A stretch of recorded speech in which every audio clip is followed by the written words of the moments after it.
Welcome to Joe Stunner Boxing.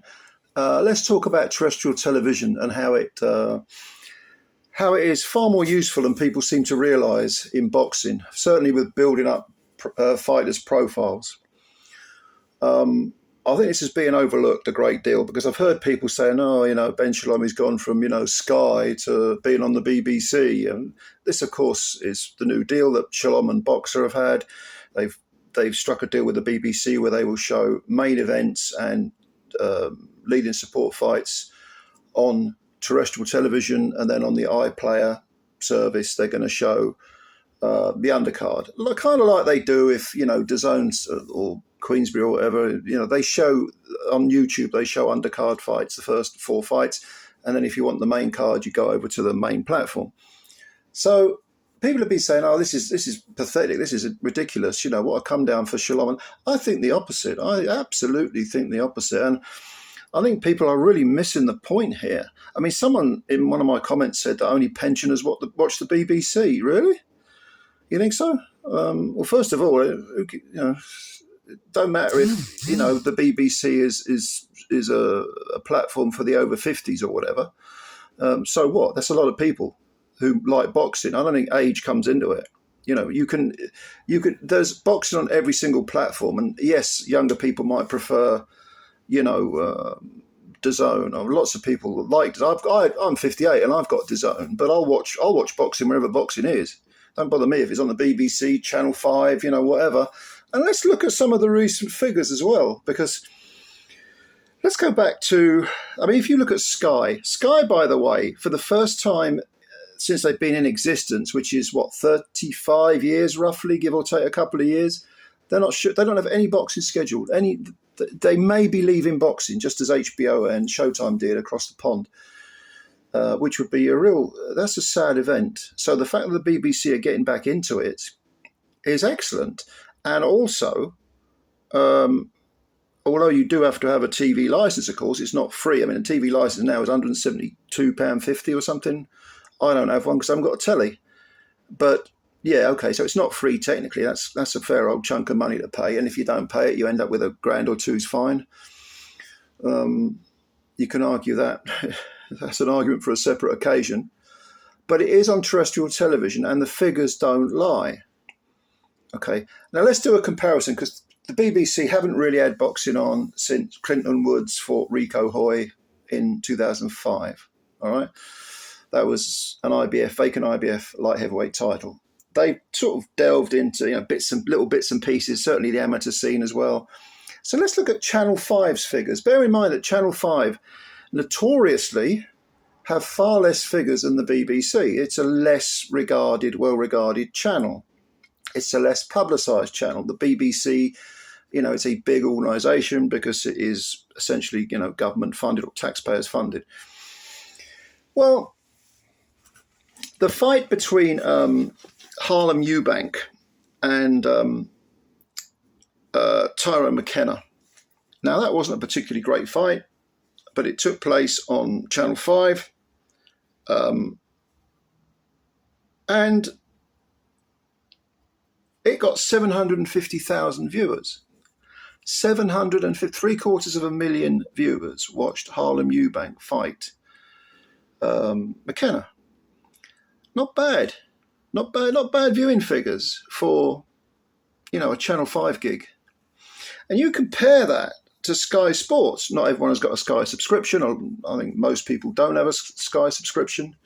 Let's compare that to Fraser Clark versus Fabio Wardley, the first fight, which was a fantastic fight. It ended up in a draw. Clark got floored, but got up to go the distance. Great fight. That only had 746,000 viewers. Now, that's a great fight, and 746,000 viewers is nothing to be sneezed at. Those are good figures for Sky, very good figures. But nevertheless, it got 4,000 less, or roughly 4,000, give or take. These are approximations. It got slightly less than a Channel 5 headliner involving Harlem Eubank and McKenna. This should give an indication. It's just one example of many. an indication of how important terrestrial television can still be. Now, of course, the days when, over 16, 17 million people tuned in to watch the rematch between Nigel Benn and Chris Eubank Sr., those are over, those days, because we now have, all sorts of other platforms, and those were the pre-internet days, But 750,000 on a lesser terrestrial channel, that's big numbers, right? And if you look at other Sky figures. Let's take, for example, Adam Azim versus Frank Petitjean, which was, what was that? That was an EBU title fight, wasn't it? That peaked at 200,000 viewers. Okay. So you could probably say that, okay, maybe it's not right to compare Fraser Clark and Fabio Wardley with Eubank and McKenna. So let's compare them with something that's sort of more their level. How about Adam Azim and Petitjean versus Petitjean? 200,000 for Adam Azim versus Petitjean, 750,000 for Harlem Eubank versus McKenna. I mean, Tyrone McKenna is a decent enough fighter, but Harlem Eubank, an up-and-comer, and yet they got 750,000 viewers. Now, if Shalom has any ability, and I think he had that Sky deal way too early. I think he was too inexperienced, too wet behind the ears. He was learning on the job. It was just too big a platform too soon for him. But he will have learned over the past, 4 years, various things. He would have made connections. He will, learn from his mistakes and so on and so forth. I think with the BBC, even if certain fighters leave him, because of course there is the thought that, Fraser Clark and Ben Whittaker and maybe Lauren Price will leave. But they could do worse if they're not offered great deals on platforms that have less viewers than those terrestrial stations. They could do worse than stick around for a year or two, at least a couple of years, on terrestrial television and build up their names amongst the mainstream. Because let's be honest here, we often hear about, casuals are important to boxing because they come to the big events. Well, most of the mainstream, if you're watching mainstream telly, not only will it increase boxing in general as a sport, it will increase the appeal of it. But a lot of, quote unquote casuals who will watch those terrestrial television cards will get to know these fighters. They may not know entirely what they're watching, but they might enjoy it and they might get into boxing in a big way. Now, of course, I'm nipping back to when I was a kid.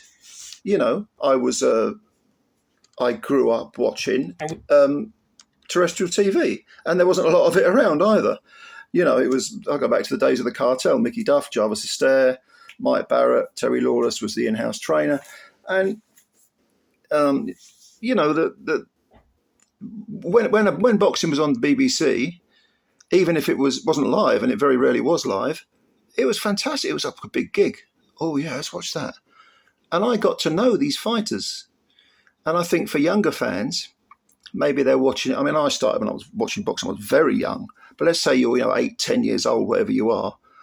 You're sitting there with your dad and your mum, and boxing's on BBC and you watch it. That's a perfectly legitimate way of getting into boxing.